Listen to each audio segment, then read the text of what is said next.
spice. I think we got to add something. Yeah, like what, boss? I don't know why it's a 30s movie.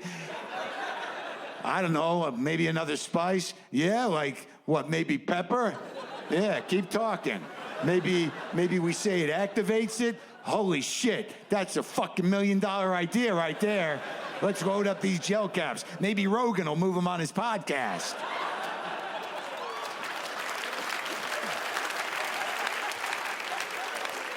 I mean, I know Maron won't do it. He's more of a Stamps.com Squarespace guy. But Rogan's sort of an old school supplement slinger. And I know I'm gonna get a little flack for that comment. I know there might be a minor pile-on on Twitter of the monoculture of free thinkers, but I can take it. So I guess after all is said and done, I should just say that like I'm taking turmeric and I feel less inflamed, you know, in a general way, generally less inflamed. I'm gonna believe that. I believe that. It's funny what we believe in. You know, it's kind of ridiculous. Sort of all kind of magical thinking because we're all frightened. But there's one thing that is kind of baffling to me. You know, we all take vitamins, yet there's a vocal but small minority of people in this country that refuse to vaccinate their children. They refuse to vaccinate their children because the jury's still out, I think, on the vaccines. Is it, though? Jury's out on vaccines? How many friends do you have with polio? A lot of polio people in the family and iron lungs? Got a lot of people, you know, in the iron lungs. Did you ever get over that whooping cough you had? How's that kid with mumps of yours? Is that kid all right? You fucking moron? And they're always like, the measles isn't a big deal. Yes, it is. It was gone. There were no measles. And they're like, well, everyone knows you can knock out the measles with a high dose of vitamin A. What?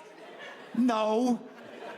I mean, if you add a little black pepper, I think maybe you got a shot at knocking out the measles. I don't know what's happening, people. I don't know. But it's pretty clear the world is ending. I don't want to shock anybody. Seems to be happening, though. I thought we'd get out. You know, I thought we'd make it under the wire. I thought I would, you know. I'm 56, but I don't know. I think we might see it. I think we might see it. Certainly, it's been ending environmentally for a long time, and we've all kind of known it. We knew it. But I think on a deeper level, the reason we're not more upset about the world ending environmentally is I think, you know, all of us in our hearts really know that we did everything we could. You know, we really, right? I mean, we really did. I mean, think about it. We brought our own bags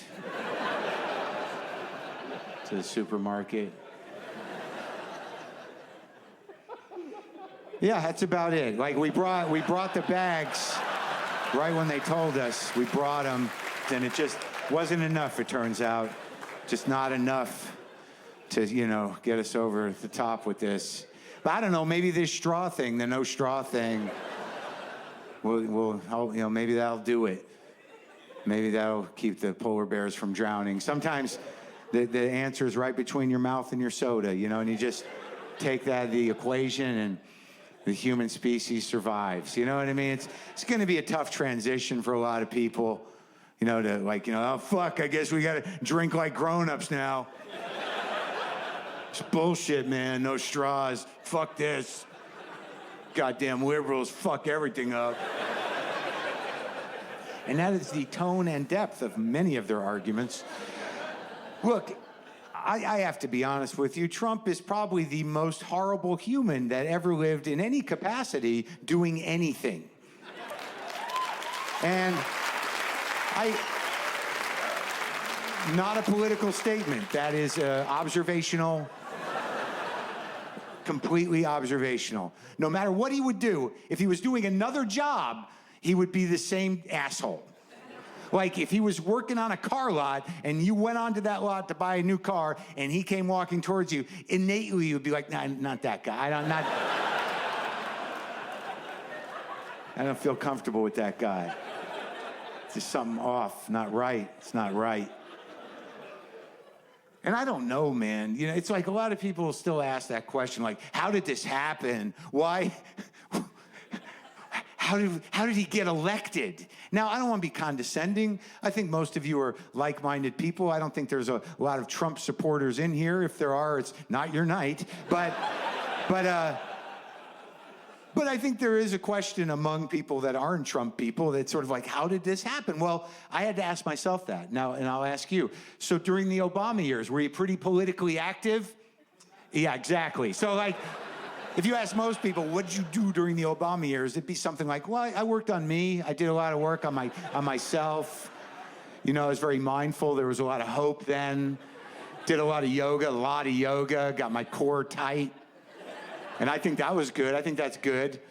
Yeah, well, they were chipping away at state and local governments for 30 years, but your downward dog is solid? That's great. That's terrific. Good for you. So I don't know what's going to happen. I don't even know if he's going to leave if he gets voted out. What if he doesn't fucking leave? I know most of you have thought that because now it could happen because we don't know how government really works anymore. We used to think there was rules and stuff, but clearly none that weren't bendable or completely eradicatable. Is that a word? I mean, there doesn't seem to be any rules, kind of. There's all these norms, which are basically just sort of like, you're going to do the right thing, right? Yeah, no problem. Don't worry. What is that? How do you enforce that? What if he doesn't fucking leave? Oh, my God. But worse yet, what if he gets elected again? Oh, man, I hope the voting works in our favor. But I was on stage, and I asked that question. I said, what if he doesn't leave? And a woman somewhere in back goes, there'd be anarchy in the streets. And I was thinking, like, in this country? I don't think so. I think what would happen is 3 days into him not leaving, people would be like, is he still there? This is so weird. It's so weird. I know, it's fucked up and weird. Totally fucked up and weird. Is he just gonna stay there? I don't know. I don't know what's gonna happen. Well, what do we do? I don't know. Do we even go to yoga anymore? Oh, we have to go to yoga. Like, now more than ever, we have to go because that energy is important out in the world. And the instructor, Chelsea, will be sad if we don't go, and I'm worried about her.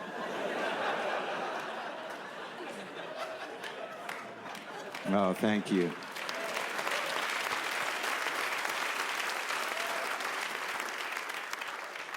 Look, I don't really know. I don't know how it all, I don't know. Obviously, none of us do. And you're just trying to, you know, get through it. I hate when people go, don't normalize this presidency. I don't think anybody is really normalizing it, but we're just trying to deal.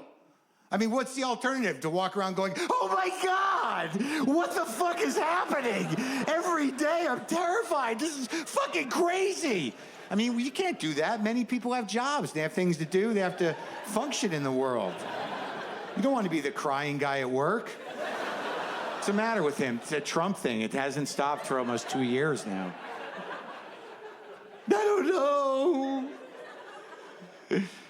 How do you get through it? You know, you got to have some hope, I guess. I don't know. Yeah, spiritual? Are you practical? What do you do? I don't know who I'm asking. I don't know who I'm expecting to answer. I myself, look, I'm a Jew for you know, whatever that means. I mean, there's a broad spectrum of that, and generally, you know, I don't know if I was ever taught to use God, how to use God. We were told he was there, but most of what you learn as a middle-class American Jew is that you're better than other people, and you should say you're a Jew out loud occasionally, sometimes out of context. Like those are the basic rules. And we are better than other people. I'm sorry. I know that's why we're so contemptible to some of you, but yeah, that's true. And yeah, you just kind of say you're a Jew, like maybe at dinner someone says something and you say like, well, I'm a Jew, and it doesn't make sense to anybody really. And the one other Jew there kind of knows that you're taking the hit, like you're the target now, and but I'm glad you did your part today. But I don't know, you know, the Jesus thing, that's different. You know, that's kind of dug in, right? If you got the Jesus put in you early on, it's usually terrified into you by terrified parents, and you're taken someplace once a week, and he scares you, at the very least.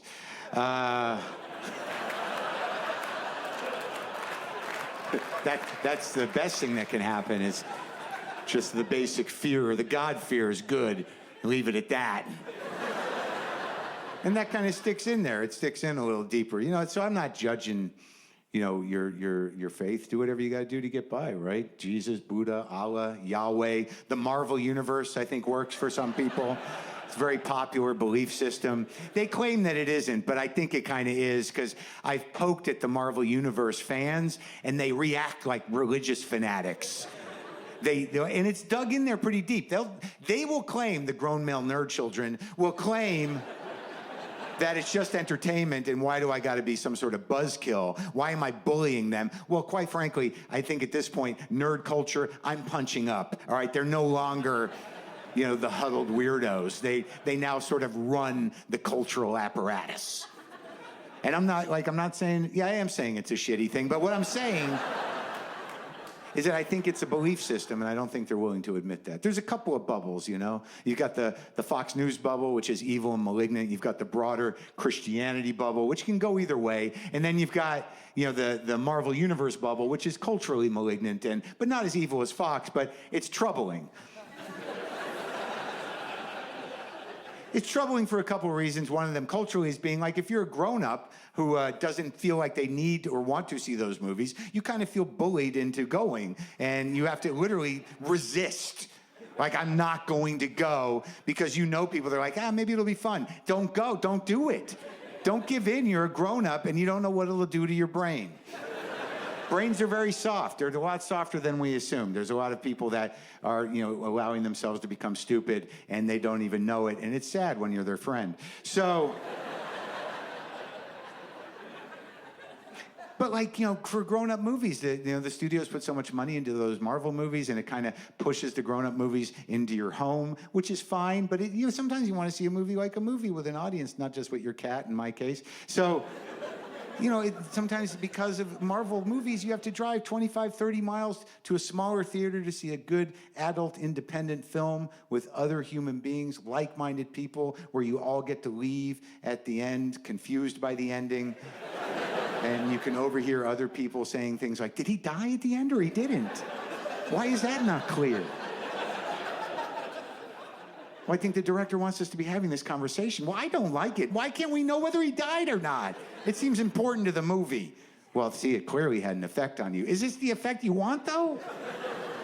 But Marvel movies, see, the reason I think it's a belief system is some of these guys are my age, the fans of Marvel movies, and they've been reading like Marvel comic books since they were like 9, like 4 to 10 titles a month for like what, 40 years? I mean, come on, like those of you who read the Bible when you were a kid, you got away from it probably, you know, you lapsed a little bit. You don't read the Bible now unless you find a lump in your armpit or something, you know, but it sort of got away from you. These guys still read 4 to 10 titles a month, and you're gonna tell me that doesn't run deeper than just entertainment? Come on, there is a lot of grown male nerd children that when their life gets scary and existential and fucked up, you know, they bow down and go like, oh, Endgame will be out soon. You're like, when is the next one coming? And I think they believe it deeper than you're assuming they believe it. And I think it's fine. You know, Jesus, Iron Man, doesn't matter really. These are good stories. They're good stories, good and evil, redemption. And oddly, you know, both of them, you know, could come back. Like, Iron Man died at the end of the last movie, but it's possible that he could come back. I think a lot of grown male nerd children are hanging on to hope, and they kind of know, like, he'll be back. And Jesus, of course, is prophesied. So, you know, we're on the precipice of 2 resurrections, folks. And I think it should be noticed or recognized that both the story of Jesus and the Marvel universe created in Jewish writer rooms. A couple thousand years apart, but you know, it comes from that amazing creative imagination that Jews have because of how great they are. And the reason I'm doing this is I just want to know that there's a few people in the room here, no matter how progressive you may think you are, that are going like, we get it, you're a Jew. Like, I just want to know that I'm causing that to happen, because I believe that most people